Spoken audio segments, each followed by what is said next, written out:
Chief Minister. Paul Wiley, Chief Officer of the Cabinet Office. Andrew McLaughlin, Chief Executive Officer.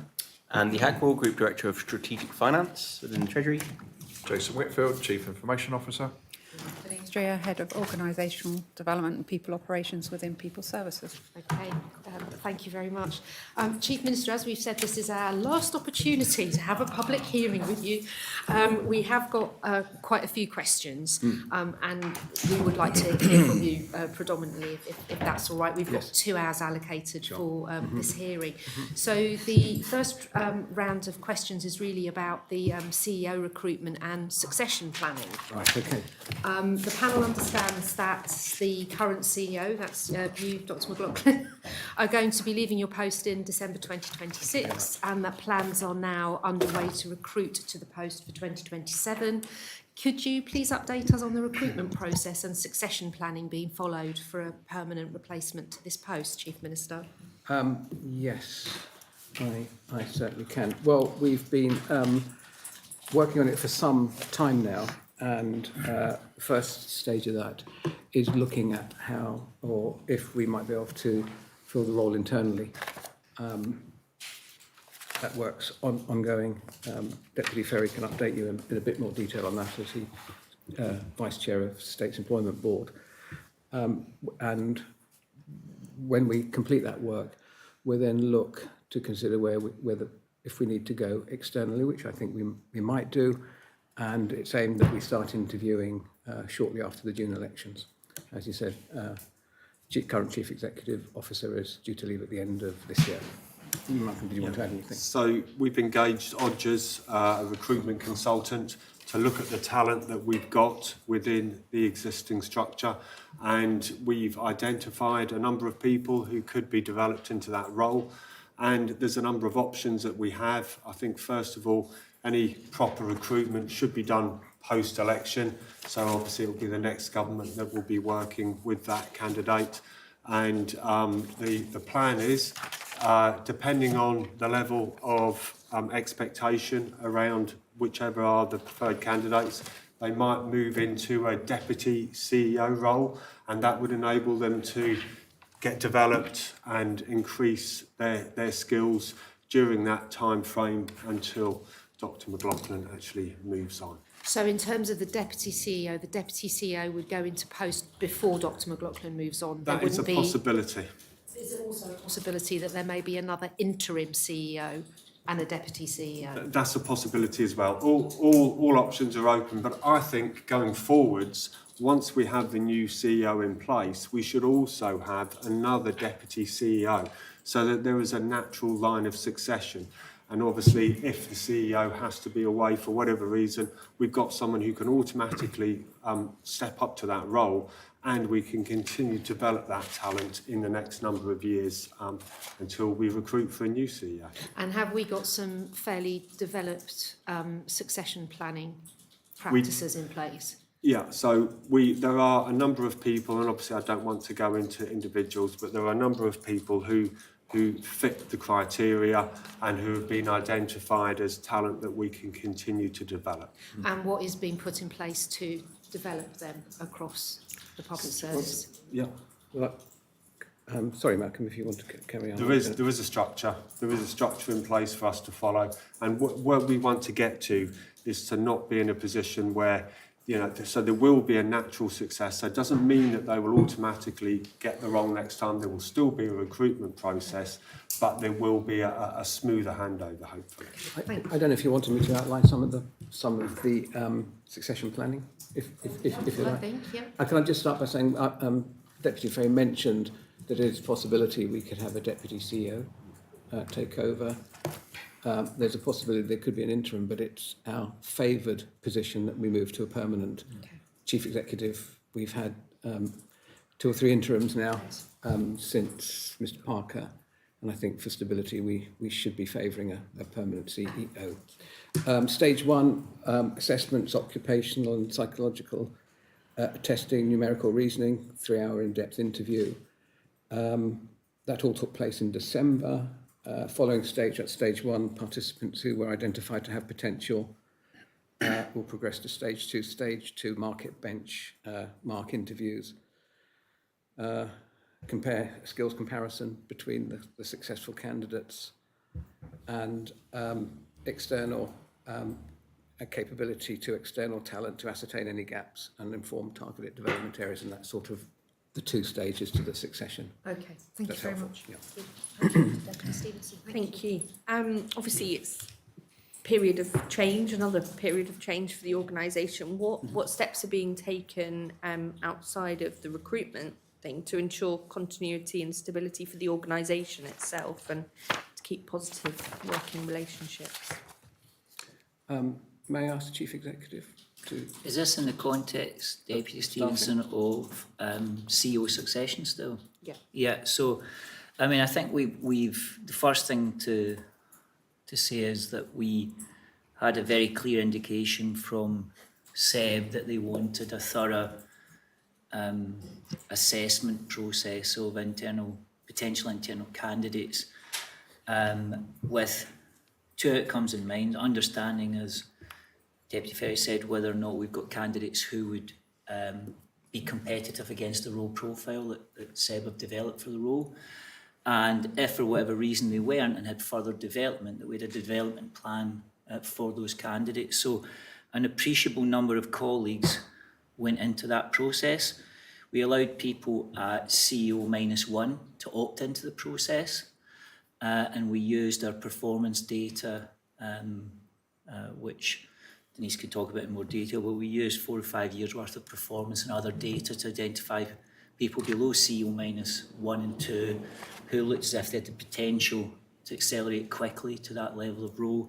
So we had a number of candidates go through this process and the detail of it, not just the assessment centres, but the way in which we used the data to identify candidates, the way in which we cross-checked that, we shared in full detail with the senior management group, which, correct me if I'm wrong, how many people's that these days? Well, we had 170 attend that Yeah, event. 170. So we've been as transparent as we can with the leadership group about the year-long process we're going through, and more importantly, why we're going through it, which comes from that aspiration that if we've got the talent in the organisation, I think it's less risky to develop it, because we've seen appreciable risk with external candidates coming in and for one reason or another not being able to settle.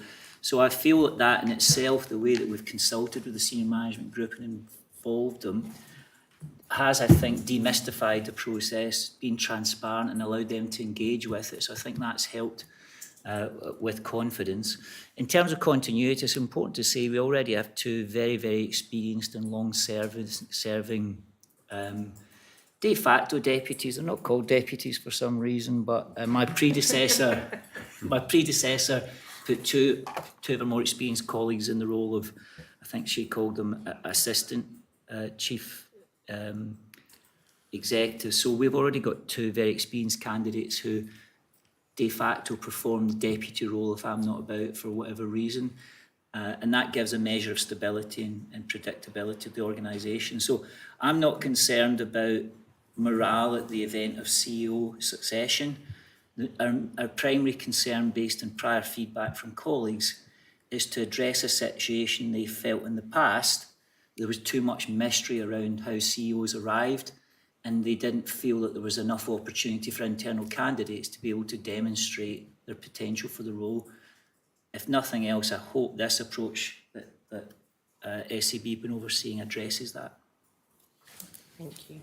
And I think you touched on that the incoming government will be involved in the recruitment process for a full time. Are there any other mitigations to, obviously they're still going to be seeing out a CEO, a new government coming in that's going to want to hit the ground running? Are there any other mitigations that are going to help that process over those perhaps 6 months or so? Well, I think it's important. I think we've always said we'd like the next Chief Minister to be in a position where when they come in, something like this is in front of them and it identifies what this process has said should be their internal candidates. They can then add to that, of course, with an external process. And we've made the preparations for what an external process would be. We just haven't obviously triggered it preemptively. So I think it'll be very organised from that perspective. We've put a lot of thought into as we should always do at change of government, the nature of the handover and the briefing for the incoming government. I think this is a big feature of it. To some extent, the idea of identifying and appointing a deputy in advance is part of that preparation. It was felt that actually if we had a candidate who met the benchmark, then the very least they've got the potential to be a deputy chief executive. Of course, the next chief minister might have other views about who the chief executive should be, but at the very least we want to have someone there, I think, or the SEB do, who have met the benchmark, gone through a rigorous process, and we can see actually they could do this job if you wanted them to. I think that will give us enough stability through the change. Thank you. And moving on to the objective of this government to curb public sector growth now. Could you, Chief Minister, provide us with an update on the progress made on that objective and the impacts and what steps are being, well, any further steps that are being taken in this government term as well? Yeah. Well, as you know, I've always been on the record for saying the current position was unsustainable. That's, I think, been backed up on more than one occasion by the Chief Executive Officer. So it became our early intention to start curbing the growth in the public expenditure, which we started to do. I mean, we've still got a long way to go. We've got to really double down on our efforts there, because it does take time. When you see something getting into a trajectory on the rise, it takes time to turn it. Of course, the challenges we've had with curbing the growth, while we've done that in the centre by reducing, I think, over 200 positions in the centre, that's been taken up, of course, by the expansion of health services and education. So where we've saved costs in the middle, we've invested in frontline services, mainly in nurses, health staff, teachers, teaching assistants, to bring them up to a full complement. Now we're at that stage. I think the hard work begins now. We're currently, as members will know, we've had 4 or 5 workshops and a number of States members' workshops to get a steer on the policy we develop around reorganisation and you know, doing more to reduce costs. It's about, I think, getting better value whilst maintaining our services. It's not going to be about austerity. It's going to be about better use and better prioritisation of how we spend money. And for the public who obviously aren't party to those workshops that States members have been involved in, what are they? What follows from it? Is it just an information exercise for States members? Are they actively involved in the decision making? Give us a rundown for pretend you're not speaking to a States member. And it's very difficult when I've got 5 of you glaring at me across the table, but I do my best. So what we, as a government, we, as I said, we've identified that we need to sort of double down on the growth in expenditure. And then we charged the chief executive and his team with coming back with some options as part of that work. I thought it would be a good idea to involve all States members. In the past, we've had States members workshops. It hasn't been really a feature or factor of the Assembly or government work for some years.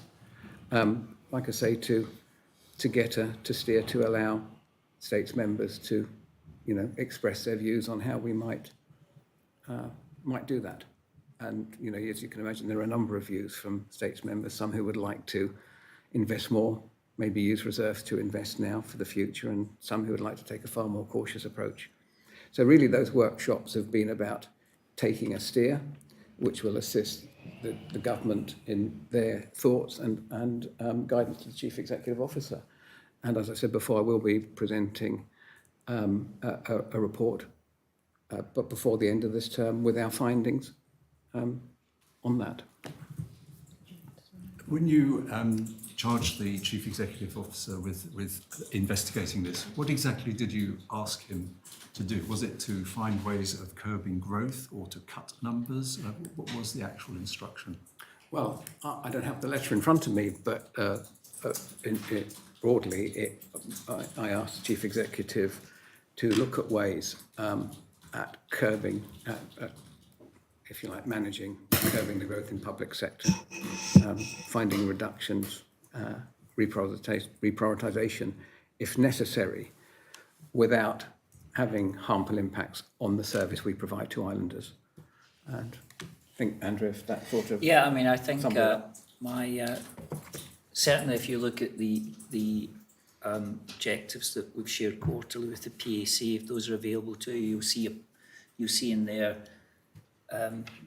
roughly speaking, the guidance to me. I think if you step back from the individual measures, there's a couple of big messages from the Chief Minister to me. One was that there was an appetite for curbing the growth to extend to, and I hate to use this term because the front line's everywhere in the public service, but what people colloquially call frontline services, as far as possible, were to be shielded, if not fully protected.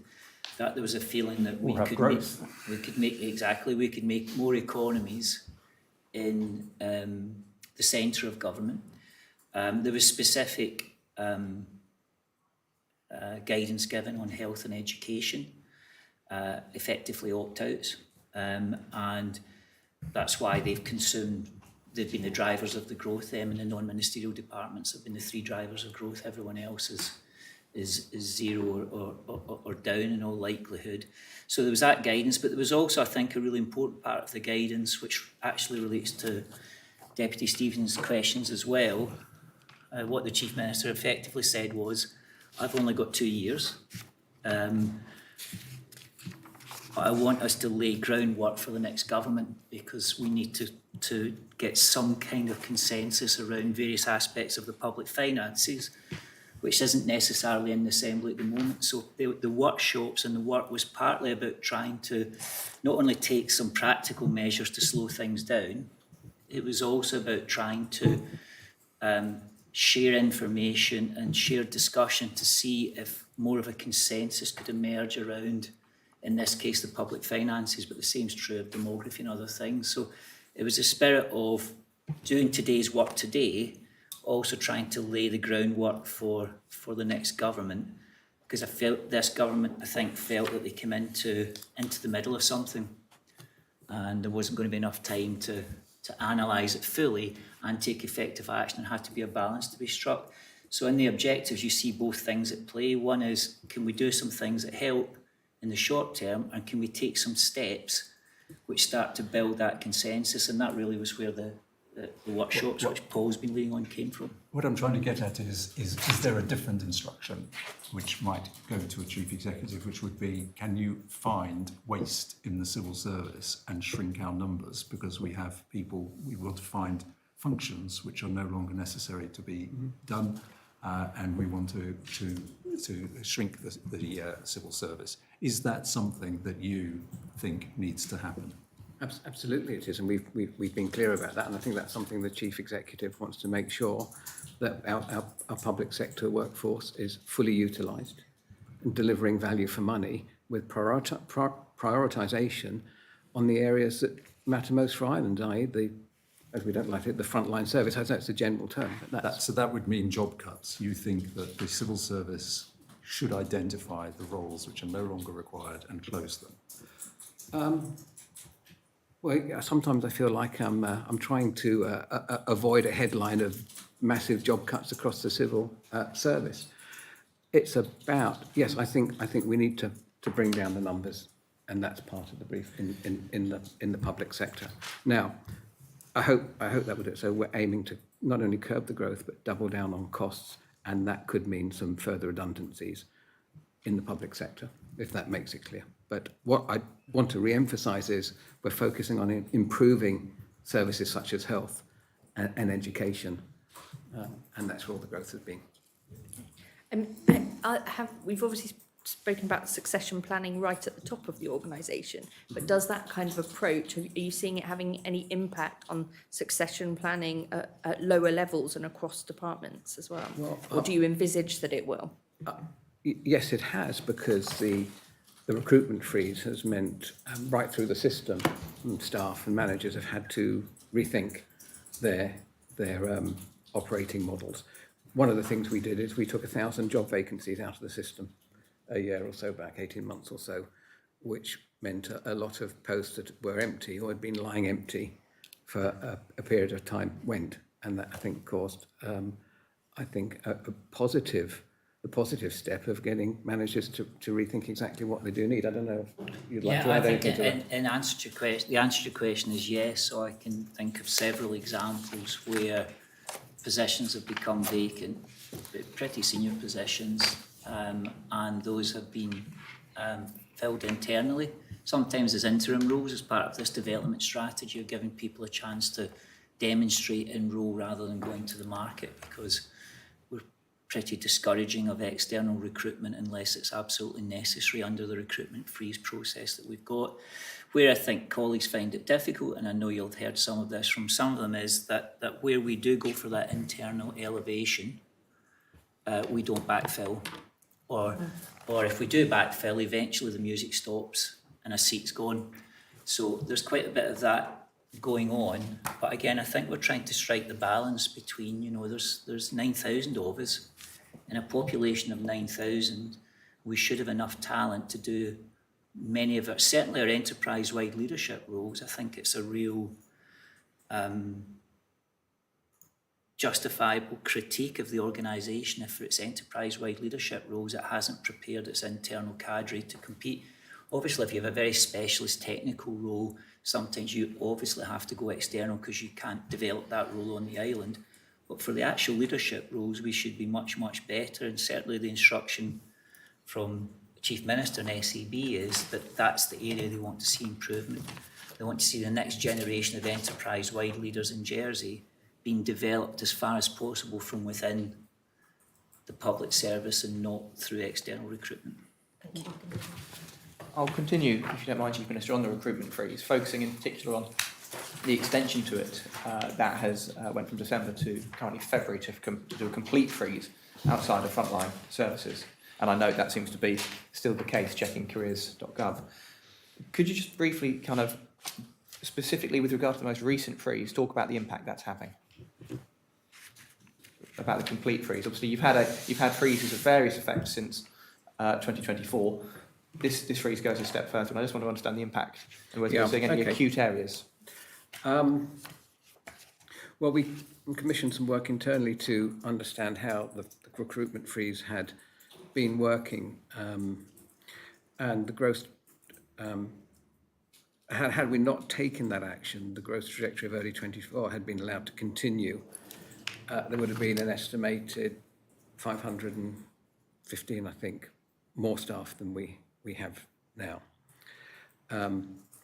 So that's the first point. That we wanted to establish how effective it had been, and so that's the figures we have. We also we're waiting for the 2025 figures to come out, but the 20, for example, extended to use of consultants as well. The restrictions on the use of consultants and temporary staff, and that dropped in 24 was 29 million less than in 2023, and that's continued to fall in 2025. So we'll have the figures at the end of this month on that. I guess, Minister, I'm not looking about the money. I'm currently just trying to understand the impact on the service delivery. That, there's an ambition to save money, but I'm trying to understand, in particular in December and January, has anything been raised to you about the impact of the complete freeze? No, it's a simple word. Andrew, I mean, you're a bit Yeah, closer no, to the I mean, I operational think matters than I am. I think, but when we say complete freeze, one of the things we did was we did extend the original recruitment restrictions to health and education at the end of last year. Now, the opt-out went effectively, but I think I've already said that before in another place. So the opt-out went, so it was an extension of the freeze, if you like, to those two departments. That's the first thing to say. The second thing to say is even though there's been a freeze, it's not to use your words, a complete freeze. There's a process for essential and non-essential roles for people to make their case. So even since the start of January, for example, across the whole of public service, colleagues have put forward 52 roles through the process to say, we believe these are essential and we feel we need to fill them for whatever the rationale is, and they will seek approval for those roles. The approval rate for those roles is typically about 1 in 4. In other words, 25% of them I will reject through that process. So sorry, 25 are rejected percent or 75% are? 25% typically would be rejected from those requests. Typically 50% would be approved, and there's always 25% for reasons that I'm still coming to terms with, which just fall away through process. Either the on check and balance, they don't proceed, or the service decides to change the service in some other way.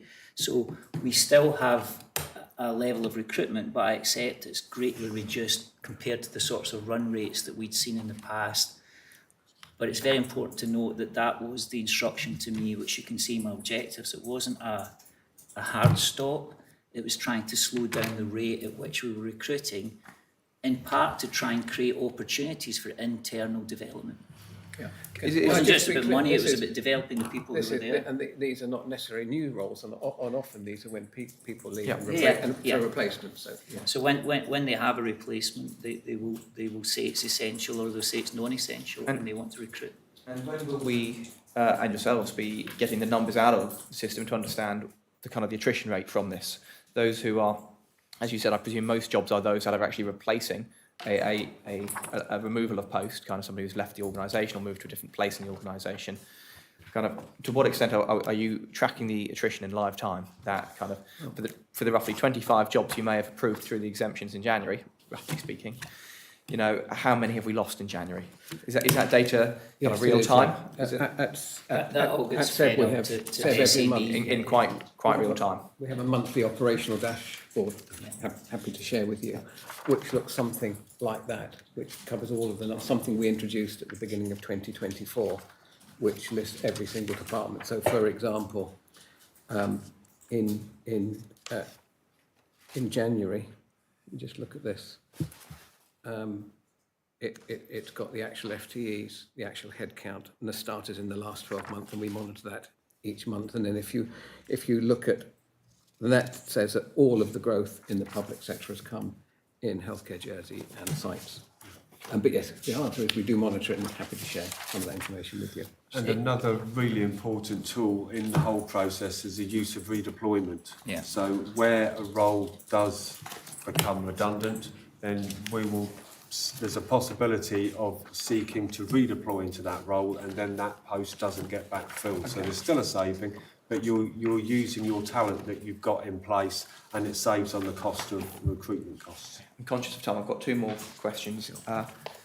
The first one is, you've highlighted that both healthcare and sites are the area seeing growth, and I think the case for understanding the growth in healthcare is quite well explained by the demographic challenge. But are you at this time considering, prior to the election, any further restrictions on sites and education, or are you still going to continue the same policy that's currently in place? Well, we'll continue the policy that's currently in place to the end of this term. Until the end of this term. And then, with regards to the kind of the stricter freeze that was described as going in from December to February, we're now in February. What's the plan for the freeze? Is it again to just roll that on? We'll roll that forward. Complete freeze, not complete freeze, if I can call it that. The one that has exemptions. Well, we've always had a process. If you think about what we've been trying to do, we've been trying to slow the thing down, not stop it. I think we've always been clear about that. We've been trying to slow the rate of growth in public spending and the rate of growth in public employment generation, not stop it completely. We had no remit from the SEB to do that. But to try and put it in some perspective, I think a key thing to look at is new starters as well, is what's coming in to the system. So in 2023, we had almost 1,200 new starters. In 2025, we had 879. So if you want to understand what slowing it down means in that context, that gives you an idea. Slowing it down means knocking, in that case, 25-30% off that old run rate. And when you look at that all across the board, that's what you see happening. You've seen that even at ELT level, we haven't recruited externally in areas like health. We've moved people around, we've promoted people. So it's all of those measures is what the recruitment restrictions are achieving. There's never been a situation where someone said this role's critical, I can't fill it internally, I must have it, where it hasn't been approved if the organisation feels that the case is made. Okay, that's great. The budget review that the scrutiny panel wrote, Chief Minister, you published a response to it. There were most of the recommendations in that report were rejected. Consider whether to update the future Jersey vision, rejected. Should action the CNAG recommendations relating to performance framework, rejected. Re-establish a central performance function, rejected. Government-wide strategy for ensuring consistent and sufficient data collection, rejected. Develop a consistent approach to outcomes-based accountability, rejected. What was the point of us doing the review when those things which are so moderate in terms of consider doing things were not even felt worthy of consideration? So we welcome all the scrutiny reports, I'll say that, in the first instance. They are all useful. This one, you had 56 findings, 21 recommendations, we accepted 6 and rejected 15. And that was after careful scrutiny and consideration of the report. And we at the end of that, we felt we could accept 6 of them. That's not to say that there's no point in you doing the report. It's very valuable. The findings were particularly interesting, and we take note of all of the scrutiny work. But the government, and predominantly the work led by the Treasury and the Treasury Minister, when we studied it all, that's the outcome we came up with. I think can't really much.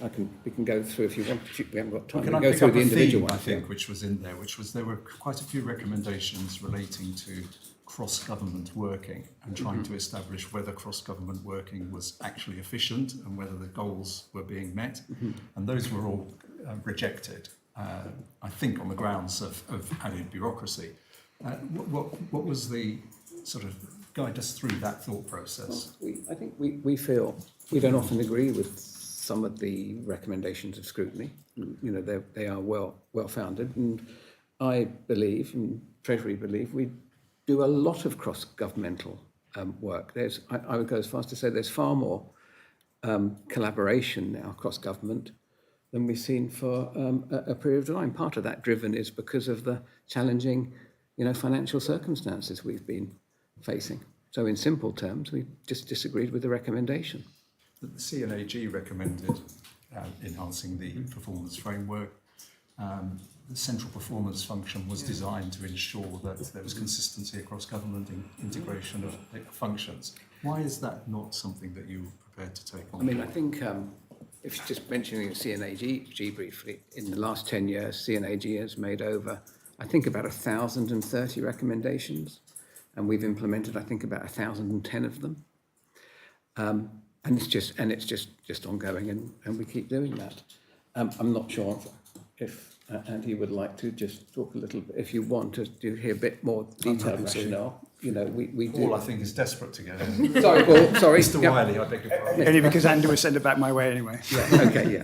Yeah. So if we talk about performance management, I think absolutely respect the views of the panel, and I think what's sitting behind that feedback is, of course, we are standing on a good set of foundations here. The future Jersey work is excellent, and in the medium term, as a professional, I can't see any reason to change it. The Jersey Performance Framework is and does have outcomes-based accountability at its heart. That's the way it was designed in terms of its island outcome indicators and its service performance measures. I think what we're getting into is more of a choice around how do you then manage performance across government. For a short period, we had a central delivery unit. Actually, there are ways to ensure cross-government work, cross-government delivery, cross-government accountability through strong ministerial subgroups, which we have in areas like safeguarding, and through groups at the kind of senior official level to make sure that these things are happening. You can do that through other ways rather than necessarily having a central team which does add cost. I think it's about how you monitor, isn't it? How do you evidence things rather than just tell us that, yeah, it's all okay? So yes, and then that's why I hope you would agree. I think the way that Statistics Jersey have now been able to present that data is better and more transparent than ever. One of the central issues in the budget was around the gap between revenue and expenditure. Chief Minister, do you accept that there is essentially a structural deficit going forward? No, I don't think there is a structural deficit. As defined by an excess of spending that is not going to be covered in the future by current revenue? Well, the fact of the matter is, balance the budget. We've curbed the growth in expenditure. Okay, we're projecting forecasts. We've introduced proposals to protect long-term, to protect funding for capital infrastructure that we've neglected in the past.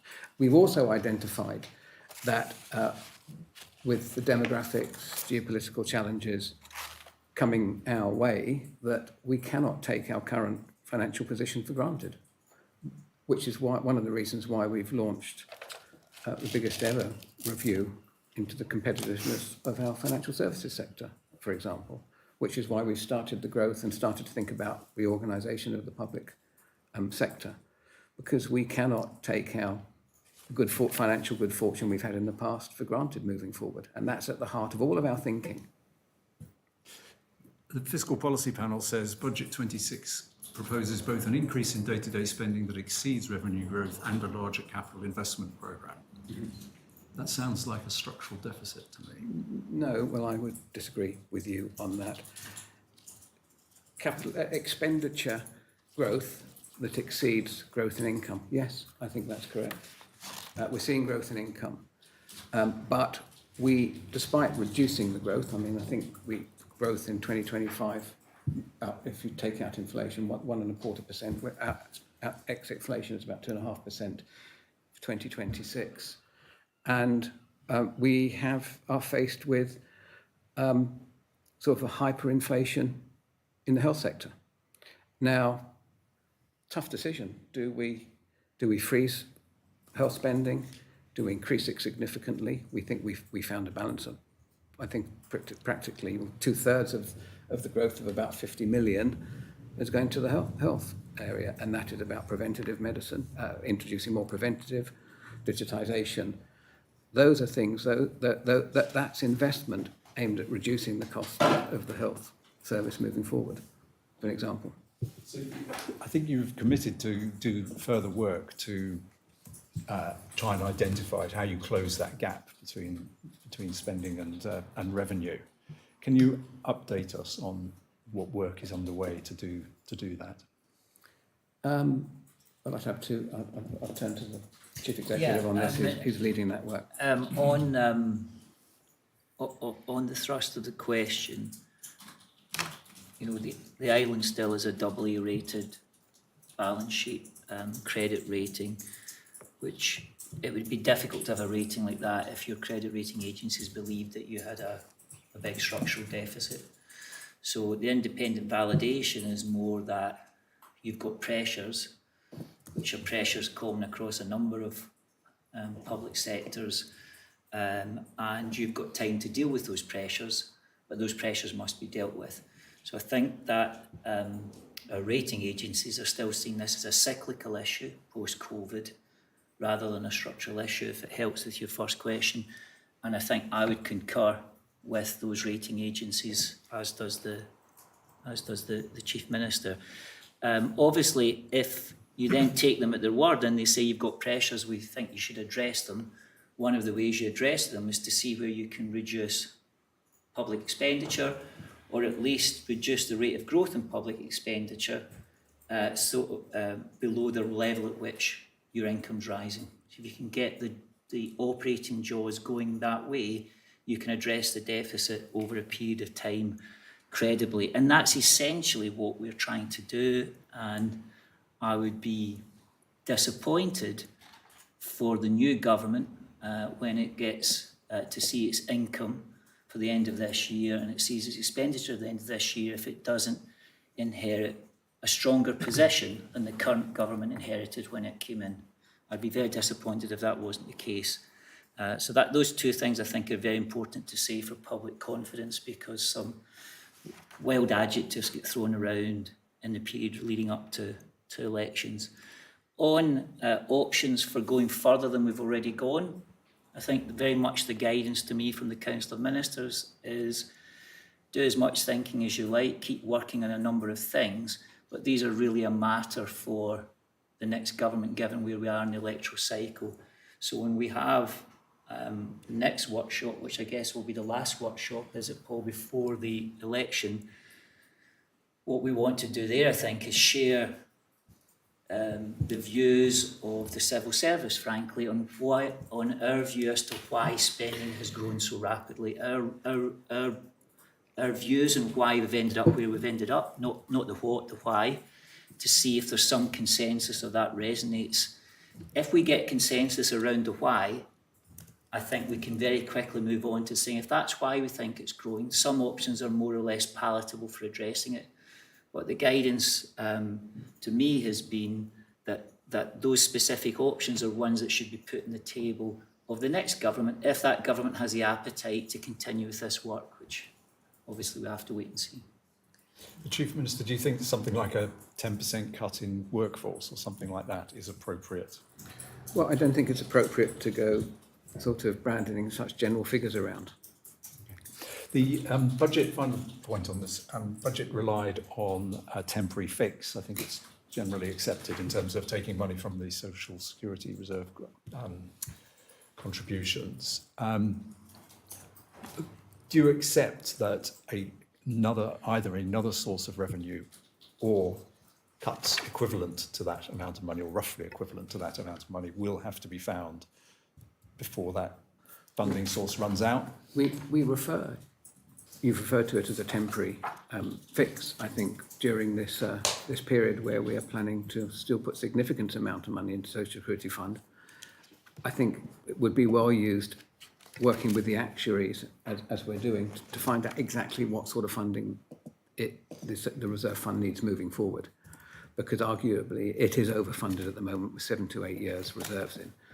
And that's discussions we're going to have to have. Is your hope that that funding source will continue, perhaps at a smaller level, that you might be able to get? I think absolutely we should be investing in our reserve, Social Security Reserve Fund and our strategic reserve. Absolutely need to be clear, we must increase our surpluses of revenue over expenditure so we can continue to support the reserves. At the level, I mean, we've been working at a level that's probably outdated now, given the success of the fund. What we should do is review what we put in on a more regular basis to make sure it's the appropriate amount. Thank you. Yes, thank you. Moving on to a different topic. The quarterly hearing we held in September last year, a few questions were raised as to the Arms Length Bodies Oversight Board, and essentially a few more questions to get an update. So the first one really is,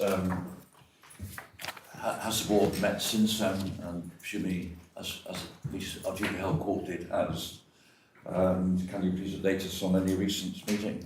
Can I ask Paul to take that? So the Oversight Board is actually only the most significant accountable officers who are responsible for what we might call arm's length organisations. In reality, that's only myself as Chief Officer of Cabinet Office and the Chief Officer for the Economy. So the board met in August, and what we looked at was the way to proceed further with this was actually through the work that the Chief Minister and Chief Executive have commissioned on what growth occurred between 2018 and 2024, why that happened, and if the public sector were minded to do so, if ministers and the State Assembly were minded to do so, how it might be reformed in the future. So it's all part of that same debate in terms of what is it we want our public sector, a wider landscape to look like in the future. But isn't one of the main purposes of the board to not get conformity, but see where savings and different methods of approach can be put together? So actually, that's the responsibility of each accountable officer, and then through them to the chair and the board, where those where those apply. They don't apply to all of the arm's length organisations. So that process continues to take place on a quarterly basis. So as I've described to the Public Accounts Committee, I meet each of the arm's length organisations on a quarterly basis, and we review their oversight, their performance, their finance, their risks, etc. So we do it through targeted intervention, not at the centre. You mentioned the workshop. There was a workshop in September 25th. Yes. I'm not sure I went to that one or not. And can you advise on the outcome of that? Any further meetings in that area to consider and understand any changes, potential changes? Of course. So as the Chief Minister and the Chief Executive described, we've gone through a process of trying to do a comprehensive analysis of what's changed between 2018 and 2024, of which the arm's length organisations were a considerable change, both new ones and several of them grew. The workshop presented what changed.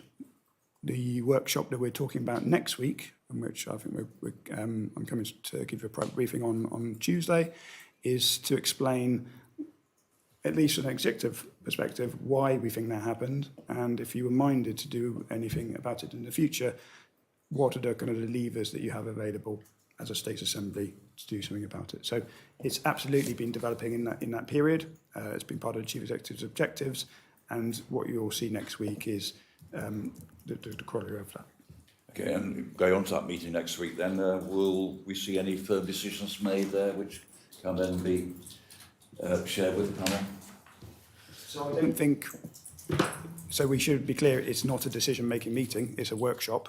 It is exposing why we think these things happened, and it's largely a decision for the long term. It's for the next Council Minister, the next Chief Minister, the next State Assembly to determine if you were minded to reform it, how might you do it?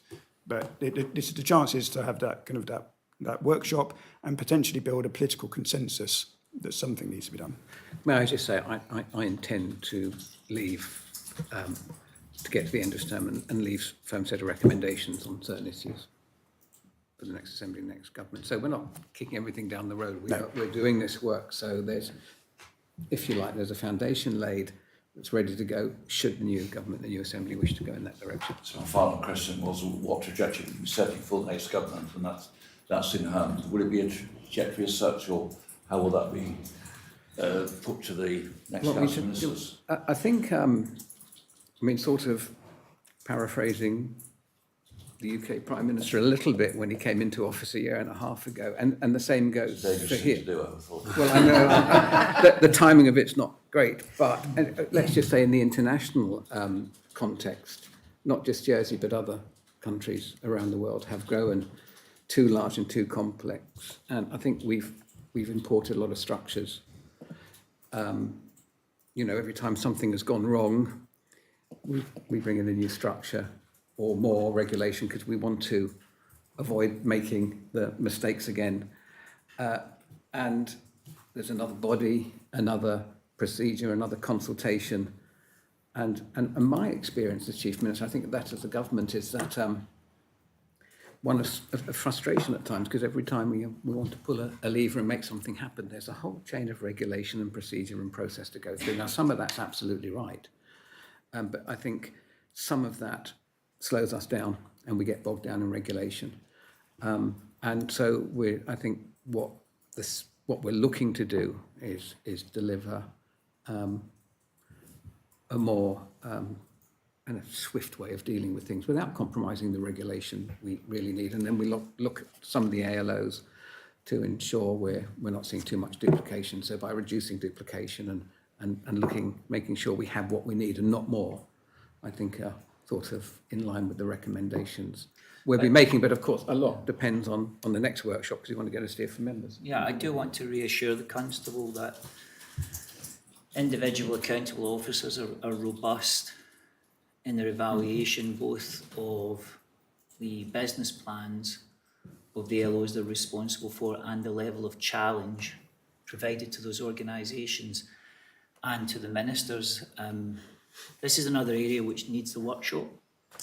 It needs a consensus because the biggest lobbyists for more money for these organisations are typically in the Assembly, and we need to somehow get to a point where we reach a better agreement. When I looked at the history of these bodies, I don't think we can call them arm's length in many cases.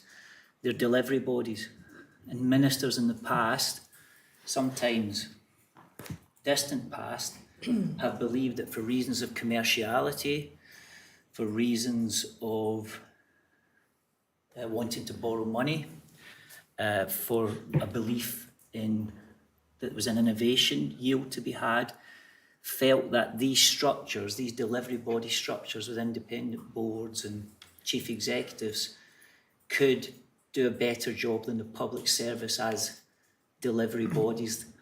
That was a ministerial intent, not a civil service intent, and still is.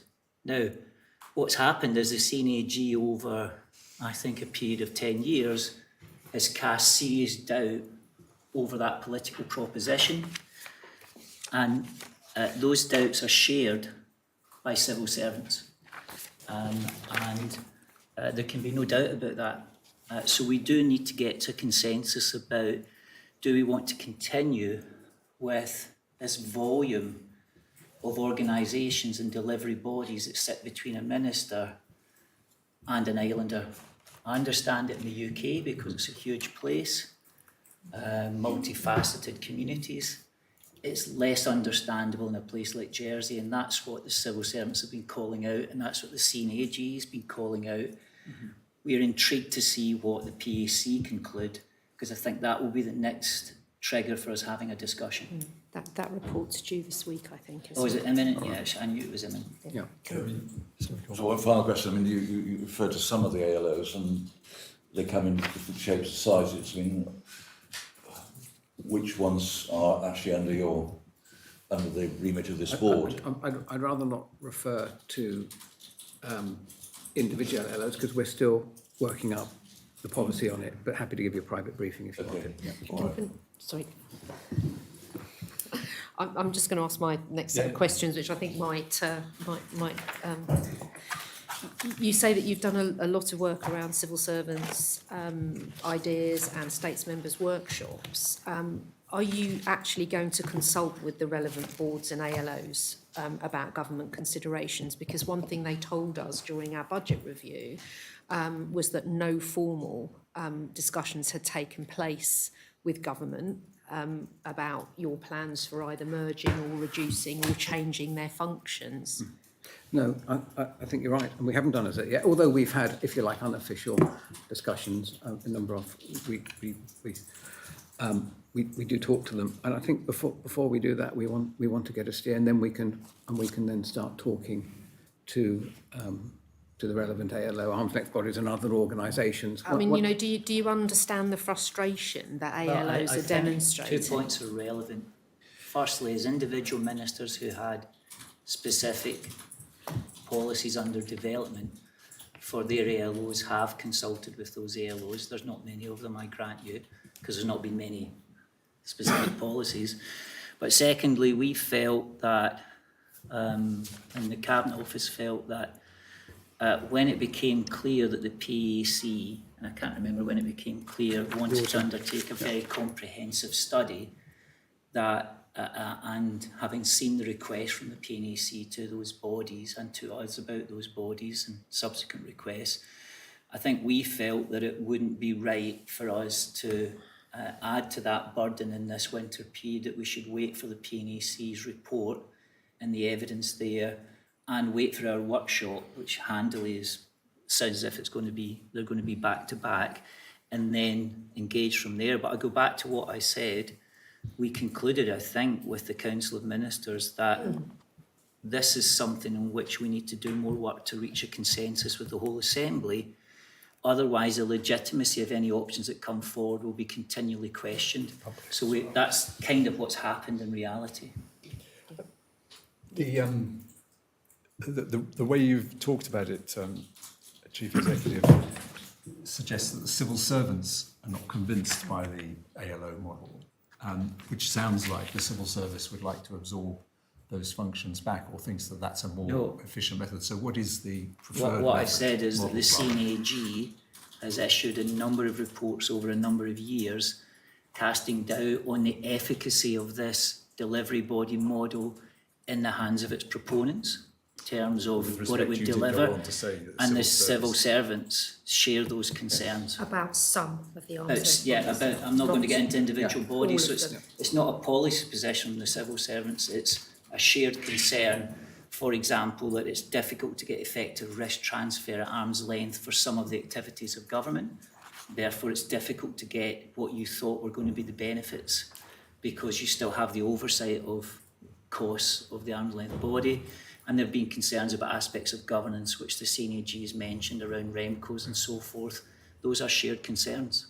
When it comes, can I just clarify that there are absolutely no plans, okay, nor would they be politically supported, to start bringing a lot of that work back into government. And I know the Chief Exec, we are for smaller government, bigger economy, but we're just looking at ways we can deliver it.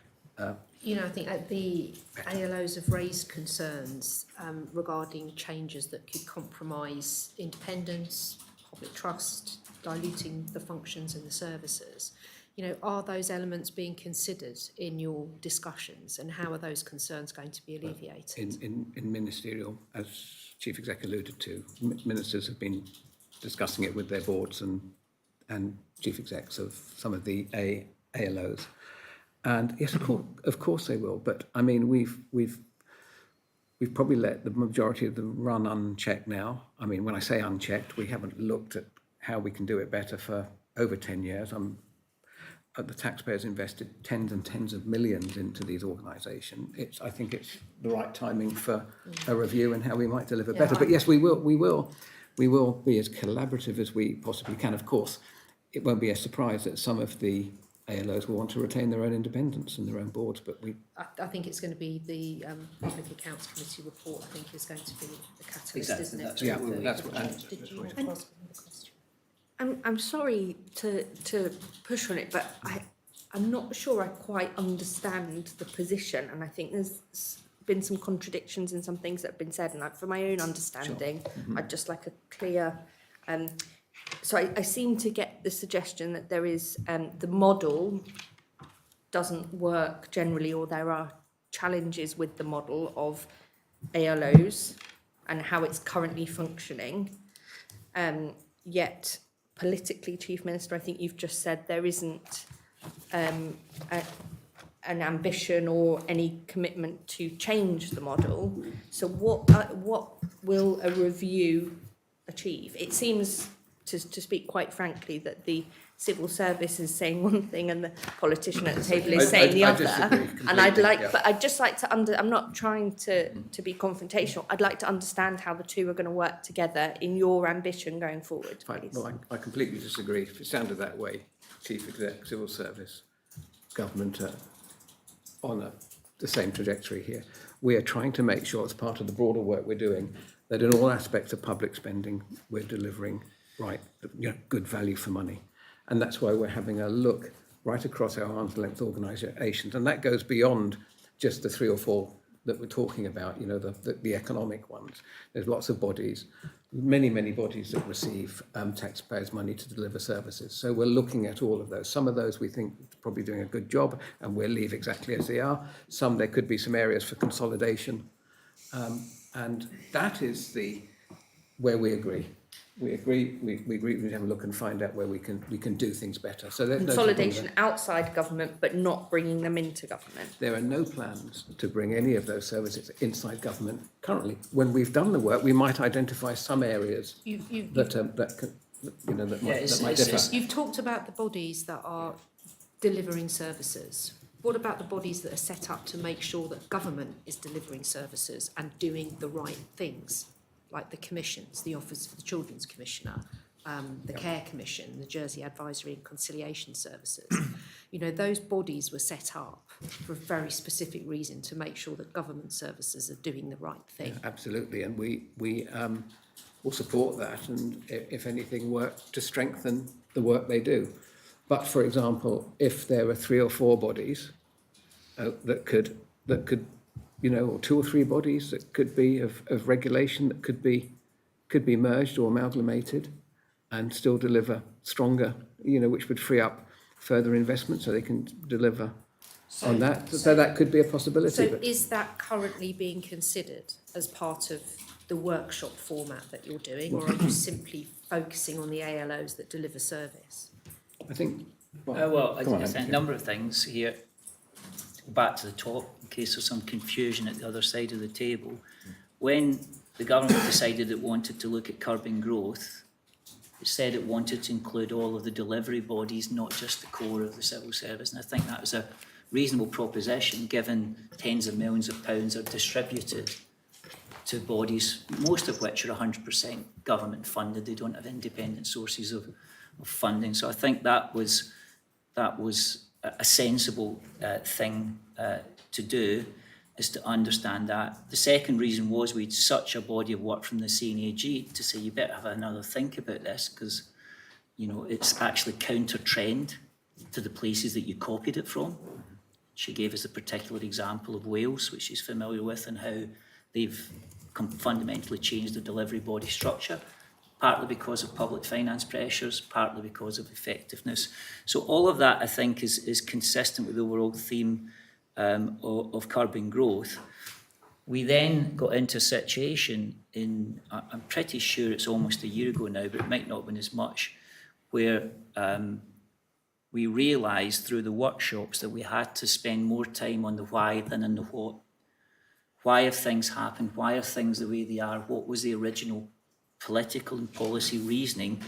We had to do more work in that in the workshops before we could ever get any kind of consensus around this or any other part of the public finances.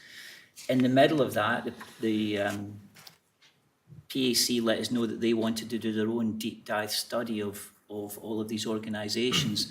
That kind of caused us to not to step back, but to recognise that we should wait for that work before going forward. In the end, if we conclude that we're not getting value for money, or that even if we think we're getting value for money, that it's just not affordable to run the public service of Jersey this way, we will have to look at options which give us a chance to deal with that. The Council of Ministers has been clear that the time to look at those options in any detail is at the start of a new government, not at the end of this government. You haven't answered my question. My question was specifically about what are you doing regarding the commissions all of that would be set up, included. All of that would be included. that are set up to hold the government to account rather than deliver services. So, for example, the Office of the Children's Commissioner was set up for a very specific reason, to make sure that the government was delivering safe and secure services for children. When they come to you and say we haven't got enough money, your reaction is to hold that money in the budget, and as you know, we brought an amendment to that effect. So I think what we're trying to establish is whether you consider there to be a difference between the arm's length bodies that hold you to account and the arm's length bodies that deliver services for you. So, well, of course there's a difference. They have different functions, different roles, and we recognise that. But the 3 agencies that provided submission to the budget said there was no consultation from government about their services and their funding. Well, can we just stop you there? Yeah. Because the Children's Commissioner's in the Cabinet Office, and we've given a lot of evidence in this already, but let's go through it again, Paul. So, as I said to Councillor Johnson, I meet with the Children's Commissioner's office and her on a quarterly basis, and we have regular catch-ups outside that. And on that oversight basis, of course, we meet and we discuss budgets, and we saw how it played out in the budget in December. But I admit, as an accountable officer for that field, I note that the amount of money that was spent by the Children's Commissioner's office in 2025 is still lower than the budget that's been given for Now, the 2026. Children's Commissioner told us quite clearly to date no formal conversations have taken place with them during the time of the current Commissioner about the merging of our functions with other arm's length. Oh no, well that's a organisations. separate thing. correct. That's a very Because different we're not thing. considering merging the Children's Office You with the referenced the Commissioner with budget. anyone. On her budget, she's had a lot of consultation Yeah. on that. She wouldn't have for the Yeah. reasons I mentioned earlier. So at what point are you going to extend that consultation to the bodies that are involved and, of course, to the public? I think. Well, I- my I view is only- when we get to when we're waiting for the further report to come out from PAC, and when we get to a position, an agreed position of where we might want to go, that's when we start consultation with the bodies. But just to be clear, there's no. I think the Children's Commissioner, in light of the foundations upon which it was built, would be subsumed or merged with anything. Okay, thank you. Did you have any follow-up? No, that's okay. Thank you. We're going to take a complete change of subject, Chief Minister, and talk about digital. Oh, great. So, but first, thinking back to your comments about the recruitment freeze and the need to curb the growth, to what extent have you put a priority on departments, ministers using digital services to ensure they can deliver in the absence or the kind of the shrinking of especially some of the back-end functions? With Jason as Well, I guess this is a top-down kind of chief. You know, you've put a direction out. You want services to be high quality. Have you put any priority that the way that quality services remain to be delivered in a shrinking workforce is digital? Is that something you've put a kind of a direction on yet? Well, I mean, I think we all agree with that. We are specifically working towards better use of AI. I'm not sure where our IT strategy links in here. Yeah. Maybe it's an opportune moment for me to sideways pass to Jason. But yeah, IT, improving IT, embracing AI are key to delivering, better service and improved productivity moving forward. Do you think it should form hand in hand a way of addressing what you might have described as either the top heavy or the growing, public service? Yes. And let me give an example. The vastly improved implementation of digitisation across the health service is one example. Right. Well, my follow-up will now be about the technology strategy, which is half a year after publication. Could we have an update on kind of how that's actually delivering and whether that's delivering change within the wider public service? Certainly, thank you for the question. Just picking up on the linkage, the projects and the programmes, before I answer that question about digitisation. There are a number of cross-government programmes in the government plan that we are delivering, that are working to, that provide those efficiencies for digitisation. So we can bring that alive if you want to go a level down. To pick up on your question on IT strategy, so as you know, just to recap for the public, we published a strategy that was approved last summer. Work is now underway for the next level of detail. We call them roadmaps and standards, and there's some new IT policies that we're developing, rolling out. Some of that has already been implemented under a program called IT Infrastructure Improvement Program, so the underlying technology infrastructure with new standards and policies. Some of it is implemented by the cyber program, Cyber 2.0, which is in the government plan. We achieved significant level of improvement cyber security in the second half of the year, where we put some focus on some particular areas that we were concerned about. Specifics on the IT strategy around service management. When I carried out my first review in 2024 and took an overall assessment, concluded that a lot of the problems with service, so frontline services systems failing, was actually caused by change projects. So change projects weren't tested properly, they were being put into production too quickly, and what the industry calls the change control process, so it goes through a number of sequences getting ready to go into production. The second half of the year, driven by the IT strategy, we completely overhauled that change control process, including training for the teams and the staff involved in that, and significant improvement and lift up. Okay. When digital services struggles to deliver or has to keep up with some of the basics, I think we see politically that impacts the delivery of new laws, new legislation. I think the the rented dwelling licences showed that actually when you can't implement a modern process, you then see friction within departments. Is the recruitment freeze having any impact on your ability to deliver and therefore enable departments to kind of deliver the smoothest services they need to? Coupled with the government plan, no. The government plan lays out the priorities. I work extensively with the ELT, at least quarterly, on which projects are priority. That's a very agile prioritisation process. Things come up and down. Very deliberately, we do it department by department, so we can align with new legislations and regulation and things that are changing.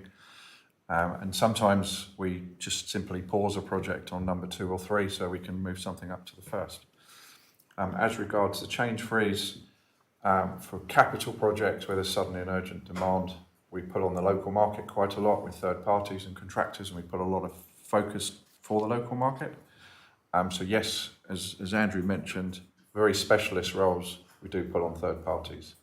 Change freeze per se, as we have the government plan, when we need something, if we haven't got the specialist right there for a change project, then we put a request forward, mentioned by Andrew in the exception process, and we mobilise. Okay. Maybe it's taken a month or 2 longer for some of those projects, but this is all part, I would say, of part of curbing the growth. I've got a question at Well, sort of high level if you want well, to I've keep got going one into more, detail. one more back to the Chief Minister, which is back to whether the department is able to deliver what your wider ministerial ambitions are. So we know, for example, there's a raft of different legislation coming forward that will require the public to engage with departments. Departments have, had very tight restraint on finances like regulation. Are you confident that your staffing and you're funding digital services to enable new legislation like the food law that will require new licensing, the animal welfare law that may require new licensing? Are you keep ensuring that the funding in the budget and the priorities align with ministers? Is there enough cross-cutting? Back to the cross-cutting. Well, I am assured in the current budget because we did a lot of collaborative working with the departments to ensure we were, as Jason said, we are funded to deliver our priorities. But that's where we have to build in the discipline. We choose our priorities and we stick to. Once you start broadening and do things that are rather nice to have rather than the important things, that's when we risk getting into trouble. Is any strategic work being done to think about how AI is going to be the next step in government? I mean, there are claims made by people that this could involve re-engineering government quite substantially. And I wondered whether that work is underway, whether anybody is thinking about the next step, because it could happen quickly and the benefits will be there if we do move quickly, potentially. Yeah, short answer to that is yes. Yes, very much. We have a AI strategic plan, which includes addressing some of our underlying data issues, because AI isn't very useful without foundational data. Have a plan in front of me, happy to talk through a breakout session if you want to go into the detail. We've already rolled out some AI. We have AI solutions that we've been experimenting in some areas from the early part of 25. As we published the IT strategy, we went quite widely on consultation across the departments. We had a number of projects in that prioritised list that we have. Foundations are very important with AI. We have to do it safe. We have to be ethical. It's a big part of our AI policy and the steering group that I chair. So we're addressing things right now that might not sound too exciting, like our address directory, our people directory, or organisational directory, so the foundations are safe. That's well underway. We have a number of pilot projects. We've recently rolled out across the whole of government Microsoft Copilot as our strategic partner and strategic solution. Again, that's about keeping us safe. Had some really great feedback from departments and front lines for that. So simple terms, yes, we do. And I chair a steering group, and it's very deliberately cross-department. And that is a huge area of cross-government focus. I think there is some misunderstanding with maybe the way I've communicated the project prioritisation process, and I've talked all about departments, that we don't have cross-government focus. This is very much, our AI approach is all cross-government, with a very big focus in healthcare, as mentioned earlier, that I support colleagues in digital health with. That's sort of the government workings. Will the public see a difference through that, or is this about efficiency within government? That's a good question. Synthetic workers, synthetic roles, bots, to use some terminology. We really need better words, don't they? Deputy Renner. Yesterday, Digital Jersey hosted their annual review event that the Chief Minister and I attended, and they were talking about how augmentation of data applied to roles gives additional headcount through synthetic roles. I agree, fancy terminology. That's the industry terminology. So it's not always about headcount reduction. Sometimes it might headcount addition through artificial intelligence. There are some pockets of examples. We've looked at other jurisdictions that could be beneficial here. My strategic plan that I laid out in the strategy is we're going to work with each department this year on their digital strategies. So in other words, what do they want to automate better? Where do they need more efficiencies? Where is the volume of their data and their human work where we can drive efficiencies? That's where we need to study, and there's plans for that this year. Thank you. I think Andrew, can Andrew make a brief Yeah, point? just on this strategy point, it's not really, AI is not being looked at in the context of some sort of holy grail for transforming public finances, to answer your question. There's a legitimate case for that being something the next government maybe wants to look at, because there are about 7 or 8 ways you can change the public finances, and we've only been discussing one of them in here, which is chopping spending down in areas that you're already spending it. So I think that's right. Where AI is more featuring in policy under development, education is a good example of that. All of you will know that AI is already quite heavily deployed in teaching, aspects of teaching already. And we're trying to, in those areas, it's a much more strategic debate, which is if you look at education in Jersey, you look at our demography and the projected decline in pupil numbers, you look at the way in which AI is coming into education, usually through existing software packages that we've already got in education, existing suppliers. The big policy debate here in education and everywhere is, as the pupil numbers decline, is that an opportunity to release resources if you had your saving money mindset on, or is it going to be completely offset by a rising need per pupil? In other words, what you think is a saving from AI isn't really a saving at all, because the amount you have to spend per pupil is going to rise almost proportionate to the decline in pupils. That's a massive policy issue which the current education minister is thinking his way through with his officials. Again, I keep saying this, it's one of the areas where this government realised it wasn't going to change anything in 2 years, but it needed to put in better groundwork for whoever the next education minister is to really arrive in office and see some information about those sorts of choices. Just a couple more questions, focusing on kind of the cost pressures and your plan. Part of the technology strategy is about simpler systems, consolidation, and we note that the software contract for Concerto, which is used for asset management, is up for renewal. Are there any plans to look at where that system will be simplified into existing platforms like the SAP Connect? That's a good example. Yes, there is a study, and I'm part of a steering group working with the Chief Officer and his team on the future plans for Concerto. There's a draft paper that we talked about a few weeks ago at a workshop, and yes, that's under review. And some of these larger enterprise platforms obviously make up a large amount of our licensing fees that your capital budget or your budget goes to.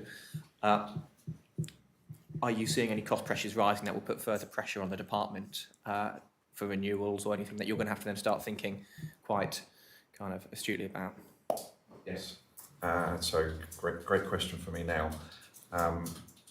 The inflationary level of the technology industry is higher above averages, as you're probably aware. We've recently, I'm not going to give the specific company, but we've recently spent 3 months negotiating with one of the major contracts. And we've saved a significant amount of money with the negotiation. The Treasurer approved it a few weeks ago, committed to that contract. That's gone towards my savings plan for this year. And that's my absolute intent and focus, to keep focusing on the non-staff costs, the licenses, because I need key resources and I need more specialists, and I want to obviously build that base. So actually we're very pleased in that area, and more to come during the year, focusing on the contracts. I just want to, there's an interesting point you made, we need more specialists. that goes slightly counter to we're adequately staffed to deliver the government's priorities. Could you kind of explain the difference between we need more specialists and, you know, we're up and ready for whatever the government's throwing at us? My answer earlier was about now and the projects and the programmes we have. So good example. On a very strategic project, we've looked how much we're going to put in the public cloud and how much in the private cloud. Microsoft is our partner in this particular area, and the cloud technology is called Azure. It's a platform, and we have a few specialists, but not enough, as we move away from on-prem to things in our data centres to cloud-based. So I'd like to have double the number of Azure specialists as one example of many areas. Cybersecurity would be another area. We've got some very impressive tools that we've got a lot of value out of in the last 6 months. I'd like to have more specialists in those areas that are on the full-time headcount, because unfortunately cybersecurity is not going to go away. It's a problem stuck with us for many, many years, probably our lives. And the cloud for it. And as part of that, we're looking at how we use private clouds, so we get the benefits of cloud technology, but some control and data sovereignty here. Thank you. And another change of subject onto gender pay gap now. And I think at a hearing last year, we heard that government was working with businesses, IOD and Mind the Gap on a toolkit that was launched in November, I believe. Right. Can you give us an update on uptake by businesses since it's launched, and what feedback have you received from them? Sure. So as you correctly say, that initiative was started. And what we've done is there's a whole communication piece around that, because what we found, some businesses were really good at having their own internal mechanisms for producing their gender pay gaps statistics. Others weren't. And so what we want to do is get across the landscape of what it actually looks like in Jersey. So there's two pieces of work going on. One, of course, is by Deputy Alves, who's leading that piece of work with Jersey Business and the IOD websites being that repository for that information that businesses can feed into. And then, of course, the other piece of work is our own internal gender pay gap. And we're producing a report on the 16th of February that will bring us up to date with where we are on our own gender pay. You know, what the ethics behind it, of course, is that a diverse workplace always produces better outcomes, and to make sure that, you know, all of our jobs are always based on skills and abilities, not very, very rarely on gender.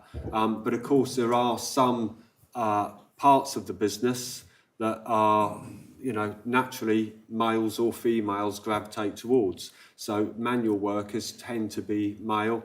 Teaching assistants and teachers, broadly, there are a higher percentage of females in those roles. But we always work towards skills and abilities in terms of recruitment and selection and in terms of promotion. Thank you. So the toolkit, what's the uptake been like so far since November? The uptake so far has been good. There's still an ongoing piece of work and an ongoing communication piece to better understand and better encourage businesses to get involved and report their statistics. But it is a pretty easy process. It's not onerous. It's quite an easy process to feed in and form part of that picture. So how's government communicating it, promoting it to people, and then what data is being collected about, first of all, how many people are using it? Yeah. I sense maybe you don't know that answer at the moment, because you may have told me, but and then also what they're doing with it. Because I think, for example, when you go on the website, it says download it. Do you know how many people have clicked and downloaded it to start with and then followed up from there? Yeah, so there will be those statistics that come out. It's early days yet. It was just November was when it started. But it is an ongoing piece of work with the communication piece and the throughput from that data that we're collecting. So will you collect more data than just how many downloads there have Yeah, been? of And course. is there an engagement that goes on with businesses? There is as an well? ongoing piece of engagement with that piece of work. And are they meeting? Can you just give us a bit of an idea about how, just like to understand how that engagement's going to work. How is data going to be collected?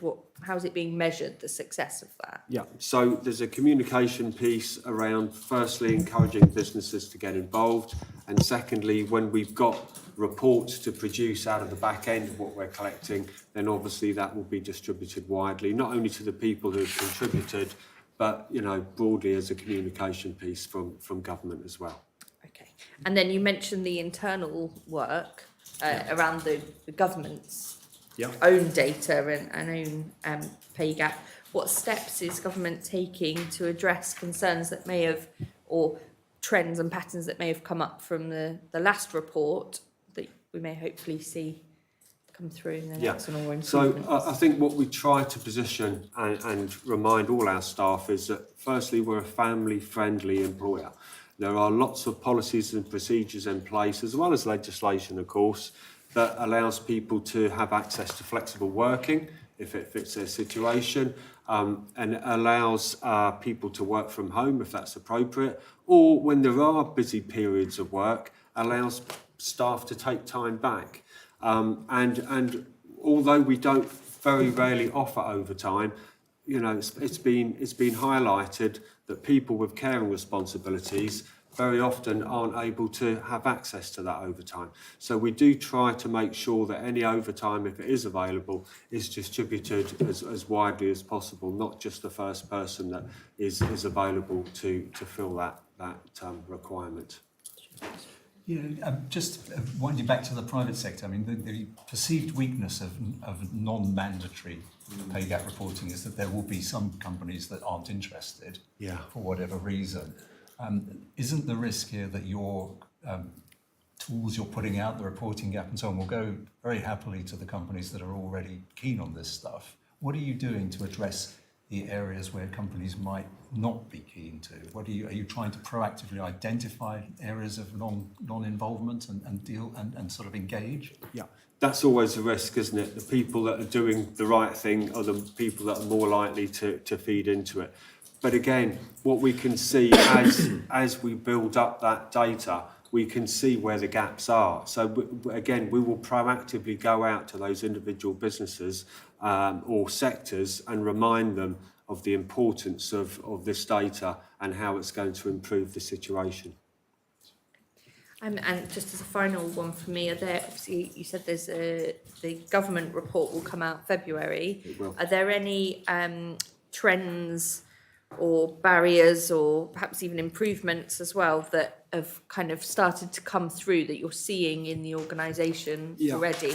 So what we've noticed is that if we measure the median hourly pay gap, that has come in from 2023, it was 12.5%. 2024, it is 10.3%. So we've seen that gap closing, which is encouraging. Of course, we want to do more, and that report will highlight the further initiatives that we're taking to make sure that we can continue to close that gender pay gap that we've got. You're expecting it to come down yet again in the next report? Yeah, that's it. It's moving in the right direction. Whilst you're still talking, Assistant Chief Minister, I've got some questions about freedom of information. Yeah. You told us last time that the consultation was undertaken between September and November. Yep. Can you update us on the consultation responses? Absolutely. So consultation responses have been really good and the consultation is now closed. The final report is going to be produced in the next week or two. And what we're finding is there's a couple of things that I've highlighted already. The first one is better publication schemes, so that scheduled public authorities proactively produce information rather than people having to go to look for it. That in itself will reduce the frequency of requests that are made to government.